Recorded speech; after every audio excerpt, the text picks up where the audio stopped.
continuando aqui de onde nós paramos, no Tools, né? Eu tenho aqui diversos componentes de conexão com o banco de dados, né? SQL Connection para o Interbase, um para o SQL, um outro para o MySQL, um para o Oracle, né? Um para cada banco de dados aqui, tá? Daí eu tenho um dataset entidade. É com esse dataset entidade aqui que eu vou ficar controlando o nome da entidade que está aparecendo aqui nessa lista de tabelas e tudo mais. Isso aqui já é padrão lá do gerador de VOs, né? Mesma coisa, da mesma forma que funciona lá, está funcionando aqui. O que eu tenho de novo aqui? O que eu tenho de novo é esse cliente dataset ou CDS dados padrões. Tá? Ele é um cliente dataset que vai armazenar os dados padrões num arquivo XML, ok? Então eu criei esse cliente dataset, depois eu informei quais são os campos que eu desejo. Aqui, ó, em field defs, eu quero um ID. Esse ID eu informei aqui como um auto-incremento. Daí eu tenho o nome da tabela, preciso saber qual é a tabela onde eu vou persistir os dados. Tenho o campo 1 com o valor 1 e o campo 2 com o valor 2. Como assim campo 1, valor 1, campo 2, valor 2?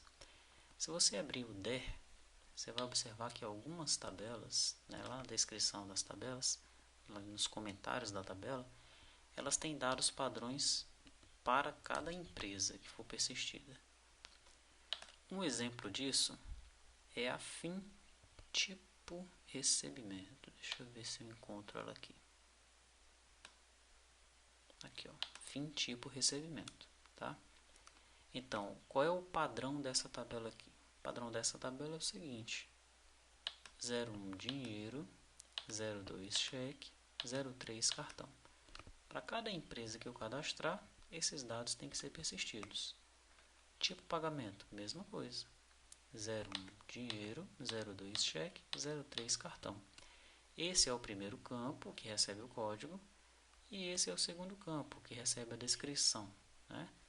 Nós temos uma outra aqui, o status parcela. Aqui, ó, fim status parcela. Aqui o campo já é situação. Veja que não tem como eu saber qual é o primeiro ou o segundo campo, né? Às vezes é código, às vezes é situação. Nesse caso aqui foi tipo, tá? Então aqui em status parcela, olha, o campo é situação e descrição. Primeiro campo, situação, onde ele recebe o código. Segundo campo, descrição, onde ele vai receber a descrição relacionada a esse código aí, né, a essa situação. Existe uma outra, né, que é a tabela compra tipo requisição. Observe que todas essas tabelas elas têm o ID da empresa. Isso aí é imprescindível, né? São as tabelas que para cada empresa precisam desses dados padrões, tá? Então aqui no caso do tipo da requisição, eu tenho o código e tenho a descrição. Poderia ser o código e o nome também, tá? Então 01 interna, né? 01 interna, isso mesmo, e 02 externa. Legal? Perfeito. Eu tenho um compra tipo pedido. Observe que esse tipo de pedido ele não tem o ID da empresa. Então, se ele não tem o ID da empresa, ele pode até ter informações que são padrões. Mas daí essas informações elas serão carregadas no momento da implantação do banco de dados, da implantação do ERP. Aqui não são informações por empresa, né? Então, aqui nós não vamos mexer com essa tabela. Tem umas outras tabelas tipo aqui embaixo. Por exemplo, tipo admissão. Não tem o ID da empresa. Então esses dados são padrões? São. Mas aí eles são padrões para todo o ERP. Tá? Tipo colaborador. Também não tem o ID da empresa. São padrões para todo o ERP. Tipo contrato. Opa, isso já tem o ID da empresa. De repente nós temos que ter aqui alguma coisa sendo cadastrada por padrão nessa tabela. Nós temos que analisar o DER. Né? Se tem alguma informação padrão para cada empresa para essa tabela. Às vezes não tem informação padrão. O tipo de contrato não tem um padrão e cada empresa cadastra do jeito que quer, né? Tipo de desligamento. Tem alguns códigos aqui, mas não tem o ID da empresa, então não é nada padrão por empresa. Tipo item SPED, mesma coisa, né? gente pega isso daqui do manual do SPED e serve para todo o ERP. E por aí vai, né? Tipo relacionamento, também não tem o código da empresa, então são dados que servem para toda a aplicação, tá? Então nós vamos garimpar quais são essas tabelas que tem os dados padrões por empresa e vamos cadastrar esses dados padrões no arquivo XML. Então você põe aqui, olha, o campo 1 com o valor 1, campo 2 com o valor 2. O campo 1 sempre é aquele que recebe o código, né? Mas nem sempre o nome do campo é código. Pode ser situação, pode ser código, pode ser tipo, como nós vimos naquelas tabelas lá. O campo 2 quase sempre é descrição, mas ele pode ser nome, pode ter um outro valor para esse campo aí. Esse campo pode ter um outro nome. E aí vem o valor dele aqui. Feito isso, você clica com o botão direito, aí vai ter uma opção aqui, Create Dataset, né? Antes de você clicar no Create Dataset, você informa aqui qual é o nome do arquivo que você quer. No meu caso, olha, eu criei o arquivo Table Dados Padrões XML. E o Delphi ele vai criar automaticamente para você o arquivinho Table Dados Padrões XML aqui. É um XML onde os dados estão armazenados. Legal? Como essa é uma aplicação a nível da empresa de software house, né? Não tem problema nenhum nós armazenarmos esses dados aí no arquivo XML local. Muito bem.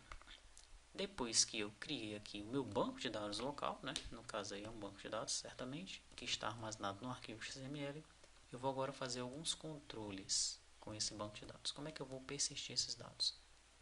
Veja que eu tenho o botão adiciona campo 1, adiciona campo 2. Aqui no onClick eu tenho também algum controle que é feito.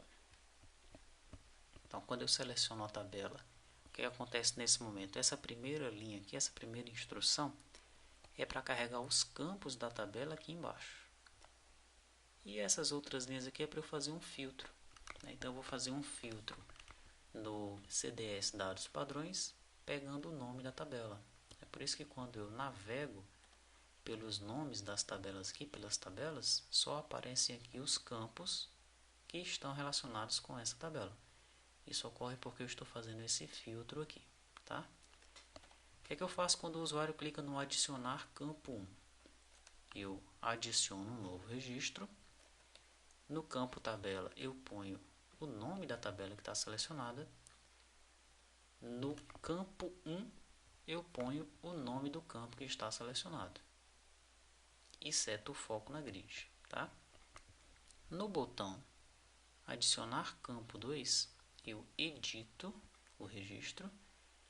Em nome da tabela eu ponho novamente lá o nome da tabela e em campo 2 eu ponho o nome do campo que está selecionado. Veja que eu não ponho nada no valor, o valor é o usuário que vai digitar. O usuário, no caso aí, o desenvolvedor, né, que está criando esse arquivo de recursos para enviar, né, para a aplicação que vai usar esse arquivo de recursos, para que quando o usuário lá, o administrador do sistema lá na empresa, insira uma empresa nova, esses dados sejam persistidos automaticamente no banco de dados, tá? Muito bem. Então nós já vimos aqui todo o funcionamento desse formulário dados padrões. A primeira parte, a conexão com o banco de dados e a exibição das tabelas. E a segunda parte, a persistência das tabelas que eu vou utilizar dentro do meu arquivo XML.